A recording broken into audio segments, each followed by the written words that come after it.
Sekarang saya mau bahas satu hal yang sering banget orang tanyain, kenapa beli emas itu harga beli sama buybacknya itu beda gitu. Suka sering bingung gitu, banyak yang bingung antara harga jual sama harga beli kembali atau buyback. Itu gimana sih? Nah, jadi kalau misalnya beli emas antam itu gini ya teman-teman. Nah, misalnya saya kasih contoh ini. Ini kan emas 1 gram antam. Nah, emas 1 gram antam itu sekarang itu harga jualnya ada di 1 jutaan, 1 jutaan lebih ya. Nah, dan sedangkan harga beli kembalinya atau buybacknya itu di harga 900 ribuan. Nah, jadi di situ tuh ada selisih sekitar 100 ribuan lebih. Makanya kenapa kalau kita investasi emas itu harus jangka panjang, nggak boleh jangka pendek. Karena kalau jangka pendek itu kita malah rugi, bukannya untung. Misalnya nih kita beli sekarang di harga 1 gram itu di harga 1 jutaan, tapi nggak lama kemudian misalnya cuman selang 1 bulan atau beberapa hari, 1 bulan atau cuman beberapa bulan, nggak dalam waktu lebih dari 1 tahun gitu, kita langsung jual lagi bisa, cuman gitu jatuhnya itu rugi gitu. Maksudnya nilai buybacknya itu belum meningkat melebihi nilai saat kita beli atau nilai jualnya itu yang dulu saat kita beli gitu loh. Jadi buybacknya itu belum naik. Jadi makanya kenapa emas itu harus disimpan jangka panjang, karena biar buybacknya yang kita saat kita beli, misalnya sekarang di tahun 2023 awal ya, buybacknya itu di harga 900 ribuan, kita waktu beli 1 jutaan. Nah, kita tuh simpan selama 5 tahun misalnya. Nah, 5 tahun kemudian harga emas antam ini misalnya yang 1 gram ini udah 1 juta, hampir 2 juta misalnya.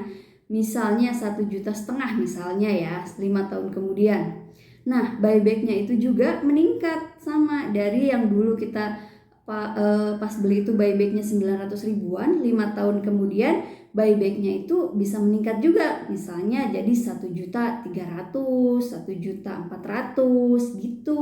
Makanya simpan emas itu untuk jangka panjang, jangan jangka pendek ya. Gitu ya teman-teman, semoga infonya bermanfaat ya. Jadi buat teman-teman jangan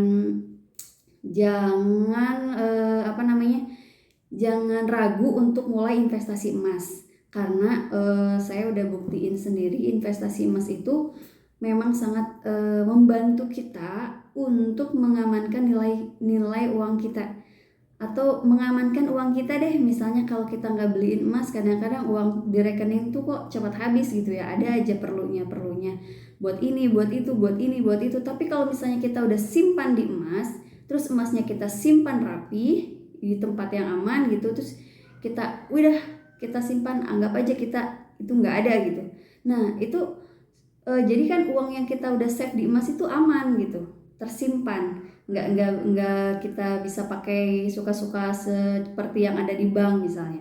Nah saat kita butuh uang atau kita perlu sesuatu yang mendesak misalnya ya, dana darurat gitu, nah emas ini kita bisa pakai untuk dana darurat juga. Misalnya kita tiba-tiba perlu uang nih, nah kita gampang langsung kita jual emasnya, kita bisa jual emasnya ke butik antamnya langsung. Namun butik antam itu kan memang hanya di kota-kota besar, tapi kan gampang lah ya, kita bisa jual ke sana. Bisa kita jual ke Pegadaian, bisa jual juga ke Tamasya, kita bisa jual ke toko-toko emas yang lain. Pokoknya emas ini sangat mudah dicairkan gitu ya. Jadi benar-benar emas ini sangat bermanfaat dan menguntungkan menurut saya. Jadi buat yang belum mulai investasi emas atau belum mulai beli emas, belum mulai punya emas gitu, tapi pengen gitu, udah pengen banget mulai beli emas tuh gimana gitu, ngumpulin sedikit-sedikit. Nah itu bisa kalian mulai investasi emas kalian di Tamasya ya. Kalau yang pengen tahu lebih lanjut, kalian bisa nanti klik kontak yang ada di deskripsi ya. Di situ ada kontak Maiza Gold. Kalian bisa konsultasi bersama kami di Maiza Gold. Ya, terima kasih semuanya. Salam sehat selalu.